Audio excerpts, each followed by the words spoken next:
Et Trump-Poutine à Helsinki en Finlande. Les États-Unis jouent-ils la Russie contre la Chine? C'est un article que j'ai trouvé sur ERTV et la source c'est les7duquebec.com. Alors ça ne reflète pas du tout mon avis personnel, mais je trouve que d'un point de vue analytique, c'est très pertinent. C'est pour ça que je le partage avec vous. Les bobos adorent les ragots, les fake news et les scoops à propos des vedettes du show business. On croirait même que plus l'information est anecdotique et insignifiante, plus les bobos se délectent de cette primeur. Melania Trump a-t-elle pleuré lors de l'investiture de son goujat de mari, par exemple? C'est pour le bobo une façon de s'introduire dans l'intimité de celui ou celle qu'il ne pourra jamais être, mais dont il convoite le train de vie fastueux de personnages riches et célèbres. Ce type de comportement narcissique est totalement étranger aux ouvriers, par exemple. Si l'aliénation du prolo s'exprime via les stars du sport, dont le football, comme nous l'avons observé récemment lors de la Coupe du Monde de foot 2018, ce n'est jamais pour envier son héros, mais plutôt pour se pâmer et l'admirer. L'aliénation du bobo s'exprime à travers les stars des arts, du spectacle, du sport et des plateformes politiques et médiatiques. Exposez un saltimbanque à la télé et le bobo vous en fera un héros. Les petits bourgeois se pâmeront, s'agiteront et vous diront que ce sont les prolos qui ont ce comportement déviant. À Helsinki, en Finlande, lundi dernier, un show reality, spécialité de Donald Trump et de Vladimir Poutine, a été présenté à propos duquel les politologues et les experts pédants ont dévissé abondamment. Lequel a dit le plus de mensonges à propos de l'autre? Quel est l'intérêt de le savoir pour nous prolétaires? Comme nous le disons l'an dernier dans notre étude sur la démocratie aux États-Unis, les mascarades électorales, Donald Trump n'est ni un self-made man, donc quelqu'un qui se serait fait par lui-même, un autodidacte, ni un anti-establishment, ni un anticapitaliste, ni un imprévisible, ni un personnage instable, puisque tout ce qu'il accomplit, il l'avait annoncé en campagne électorale. Voici que la meute des américanologues patentés en convient enfin et fin de l'avoir subodoré. Ce qu'ignorent ces experts universitaires, c'est pourquoi Donald Trump a-t-il reçu mission de se rapprocher du capital russe plutôt que de le braquer et de l'agresser comme les Yankees l'ont imposé à leurs alliés européens pendant des années. Et pourquoi cette mission sème-t-elle l'effroi parmi l'intelligentsia, les bronzés des médias, et parmi les larbins politiciens américains, démocrates et républicains?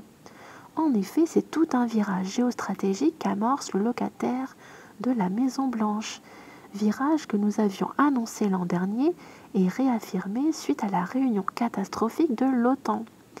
Les papotages, les ragots et les babillages que rapportent les médias à la solde à propos des propos tenus par Trump sur Poutine et vice-versa ne seront d'aucune utilité pour résoudre cette énigme économico-politique complexe. Sachez d'abord que la puissance économique américaine est en déclin accéléré depuis le dernier grand krach boursier de 2008. Ceci détermine tout le reste. Les bobos des médias ne le savent pas ou ne le croient pas, et c'est ce qui les empêche de comprendre ce qui se passe.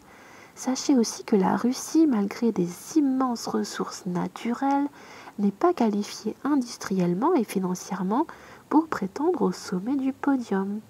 La Russie est un pays ressources et une anomalie militaire depuis la Seconde Guerre mondiale.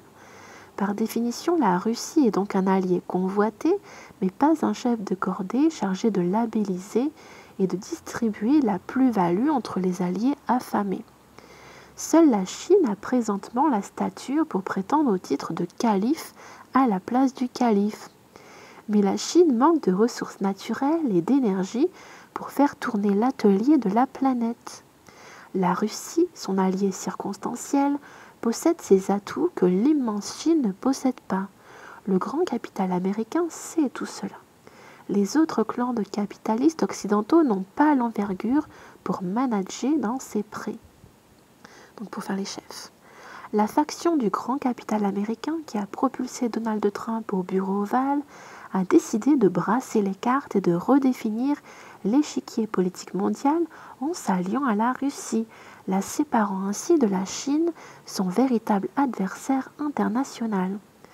Sans les ressources naturelles de la Russie, la Chine est vulnérable, d'autant qu'elle ne contrôle pas les voies de communication et de transport pour son approvisionnement, d'où le projet surfait des routes de la soie. Les nouveaux projets rétablissant les routes de la soie, donc par voie terrestre et surtout par voie ferroviaire, ainsi que par route. Cependant, une faction du grand capital américain craint que Donald Trump ne cède trop d'avantages aux capitalistes russes contre leur retournement d'alliance et ils sont très inquiets que Poutine ne rafle la mise tout en restant attaché à son allié chinois, ce en quoi ils ont raison. Le maître du Kremlin sait que l'avenir est en Chine et non le long du Mississippi, aux États-Unis. De toute façon, l'habile Xi Jinping a déjà prévu une parade. Depuis des années, la Chine investit le continent africain. C'est l'Eldorado des ressources naturelles mondiales. Maintenant, vous comprenez pourquoi, la semaine dernière, nous annoncions que l'Afrique serait le continent de la misère, victime de la guerre. Vite que l'on nous débarrasse de ce mode de production moribond. Alors, ce sont des explications de politologues. On ne va pas dire que c'est la vérité absolue. Moi, je pense plutôt qu'il y a des zones d'influence dans le monde. Il y a un monde multipolaire qui est en formation. Et il y a des personnes qui sont à l'œuvre actuellement pour effectuer cette transition, ce changement de paradigme, pour que ça se fasse sans événements rocambolesques, sans grosses pertes, on va dire. À plus.